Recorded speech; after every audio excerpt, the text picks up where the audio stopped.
Nickel. J'ai aucune idée de comment ça va se passer. Je sais même pas si on peut qualifier ça de réel apprentissage parce qu'on est plus sur une expérience. Mais dans cette vidéo, je vais essayer d'apprendre à faire un rêve lucide. Techniquement, quand tu fais un rêve lucide et donc que tu es conscient que tu rêves, tu sais que tu rêves. Ah oui, c'est logique, mais merde. Mais vu que c'est ton subconscient qui produit tes rêves, faire un rêve lucide, ça pourrait permettre justement de pouvoir parler à ton subconscient ou même expérimenter en vrai juste ça. Je pense que ça peut être intéressant. Ça m'arrive très souvent de faire des rêves que je contrôle, mais où je sais pas que je rêve. En général, je me souviens quand même énormément de mes rêves que j'éviterai de vous raconter d'ailleurs. Des cauchemars, des visions futures, des visions passées. D'autres visions. Je pense qu'il y a vraiment un atout qui peut m'aider dans cette expérience, c'est qu'au niveau de l'imagerie mentale, là-dedans, c'est très fort. Je sais pas si vous connaissez la fantaisie, c'est le fait vulgairement d'être aveugle mentalement.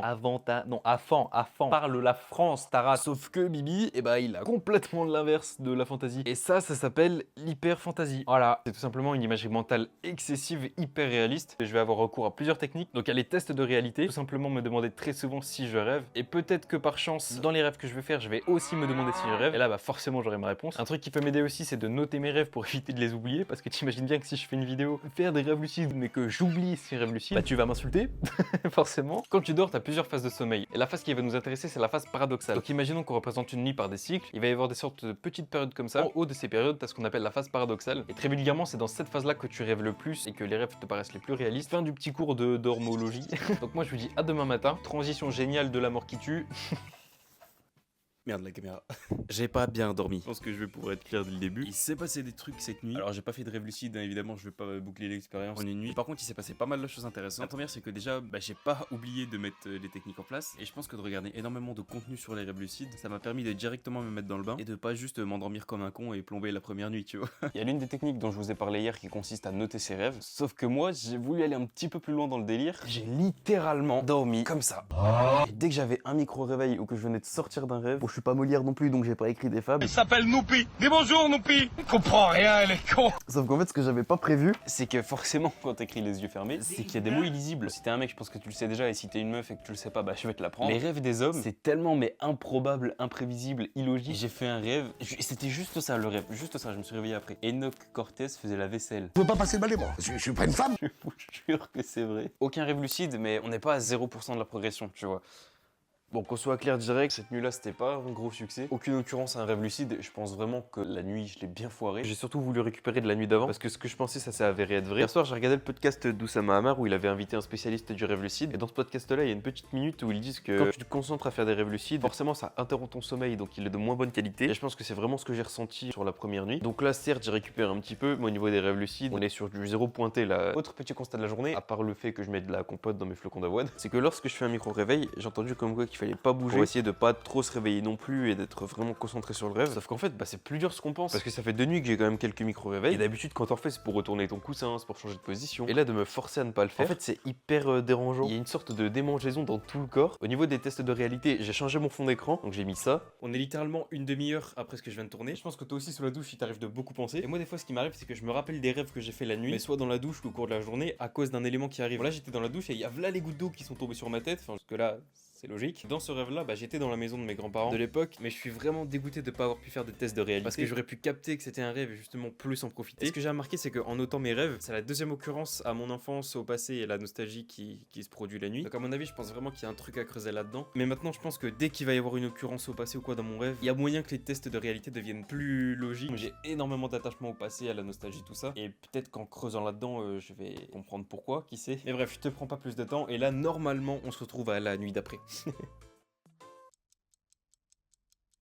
Bon, il s'est passé un truc cette nuit. Dès que je rentre dans un rêve, j'ai l'impression de rentrer plus facilement dedans. J'en suis pas encore à un niveau de lucidité. Et je pense que le test avec mon fond d'écran, ça marchera pas. Parce qu'à force de noter mes rêves, j'ai fait un constat. Dans mes rêves, j'ai jamais mon téléphone. Par contre, il y a un seul truc super cool qui s'est passé. Vous voyez une paralysie du sommeil? J'ai fait un truc à peu près similaire. Sauf qu'à contrario de toutes les paralysies du sommeil, celle-là, elle était un peu drôle. En général, quand tu fais une paralysie, t'as peur. C'est quelque chose qui est un peu terrifiant. Et moi, pas du tout. C'était ultra drôle. Donc j'étais dans mon lit, forcément, parce que je vais pas dormir dehors. Et j'arrive pas à savoir si mes yeux étaient ouverts ou si c'était un rêve. Et vous allez me dire oui, t'es un menteur, c'est une coïncidence. Je vous jure, Stan, quand tu vas regarder la vidéo, tu vas me prendre pour un malade, mais j'ai rêvé de nous deux. Voilà, ils vont faire des chips maintenant. En fait, il y avait moi qui dormais, moi ici et Stan là. Et je sais pas pourquoi, il y avait une genre de tente, les buts de tente là, enfin ça.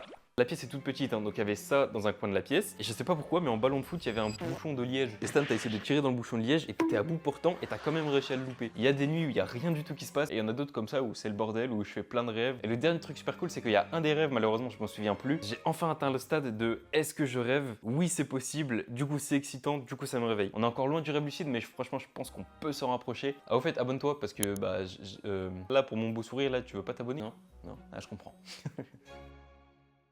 À partir de là, j'ai arrêté de tourner tous les jours parce qu'il se passait trop rien ou c'était anecdotique, jusqu'au jour 14 ou 15 où là j'ai enfin réussi à avoir quelque chose d'intéressant. Et je vais essayer de te raconter ça. Je pense que qui que tu sois, si je te demande de fermer les yeux et de penser à un souvenir d'enfance, on aura tous au moins un seul de ces petits moments qui nous fera sourire. Et comme je l'expliquais plus tôt, pour moi il y a un souvenir qui me revient tout le temps en tête. Ce fameux salon où j'ai passé une bonne moitié de mon enfance à regarder Balto, Inazuma, Soda, en glissant une centaine de paquets de chips sous le canapé, retrouvé quelques années plus tard au moment du déménagement. Aujourd'hui j'ai 19 ans et j'avoue que ça me manque un peu. À cette époque-là, aucune question ou anxiété sur le futur, sur les responsabilités. En une semaine, c'est la deuxième fois que je revois cet endroit dans mes rêves. Seulement, et c'est là où je trouve le cerveau humain fascinant, cette fois j'y étais, mais de l'autre côté de l'écran. Tu auras imaginé, je sais, mais tu vas comprendre la symbolique juste après. Je me suis retrouvé seul dans un salon familier, celui de la série Soda dont je t'ai parlé juste avant, et t'imagines même pas ma surprise quand, en regardant sur ma gauche, je me suis vu, avec 10 ans de moins, de l'autre côté de l'écran, en train de rire devant ce que je voyais. Quand j'ai vu ça, j'ai senti comme une accélération du rythme cardiaque, mais c'était un petit peu différent, comme si les battements de mon cœur résonnaient dans tout le corps, ou même plus précisément, une genre d'activité cérébrale aux battements similaires à ceux du cœur. Ces battements-là, ils coïncident avec le moment où j'ai réalisé que c'était peut-être un rêve. À ce moment-là, j'en étais pas encore sûr, donc on peut pas vraiment appeler ça de la lucidité. Jusqu'au moment où j'ai tourné la tête vers la table du salon où j'étais, et là, je vous jure que tout s'est accéléré.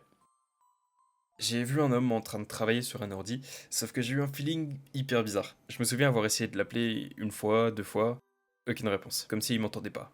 Et au bout d'une dizaine de fois, il s'est retourné, et là j'ai capté. C'était moi. Mais comme si j'avais 5 ou 10 ans de plus. Alors là, je vous dis pas, tout s'est accéléré x 1000, et j'ai enfin eu mes premières secondes de lucidité dans un rêve. Non mais imaginez quoi, 3 versions de vous, la plus petite visiblement innocente et pleine de joie de vivre, la version actuelle se posant plein de questions perdues entre le passé et le futur, et la dernière, sur laquelle j'ai strictement aucune info, mais qui bizarrement me paraît être la plus apaisée, la plus mature, et au moment où il y a eu ce croisement de regard, j'ai voulu lui parler, enfin, me parler, enfin, t'as compris, et j'avais tellement de questions que j'étais incapable d'en formuler une seule. Et au moment où je m'apprêtais à poser la première d'une longue série, je me suis réveillé. C'était un truc de fou, je vous jure. Et le pire, c'est que quand je me suis réveillé, j'ai pris le réflexe de tout noter. Sauf qu'en me rendormant, j'ai tout oublié et c'est que 5 ou 6 heures après que j'ai relu mes notes et que tout m'est revenu en tête. Je vous dis pas, quand ça m'est revenu en tête, les gars, j'ai eu un de ces flashs, tout est revenu en mémoire. Et j'ai bugué, genre je suis resté comme ça pendant à peu près 5 heures. Donc en même temps, je suis content parce que j'ai vu beaucoup de choses, mais je suis tellement dégoûté de pas pu avoir posé mes questions. Je sais pas si t'imagines quand même, j'ai failli parler à mon subconscient. C'est un truc de malade. Alors que pourtant, là, ça fait peut-être 2 semaines. Je me demande bien qu'est-ce qui serait arrivé si j'avais pu poser mes questions, quelle réponse j'aurais eu. En tout cas, voilà. C'est tout ce que j'avais à dire. Techniquement, j'ai réussi à faire ce rêve lucide, donc je pourrais conclure la vidéo, mais je trouve que ces 30 petites secondes de lucidité, c'est pas assez, et je pense qu'on va continuer l'expérience. Enfin, je pense. Tu vas comprendre dans quelques secondes, t'inquiète. Attends, je vais juste essayer de faire ça.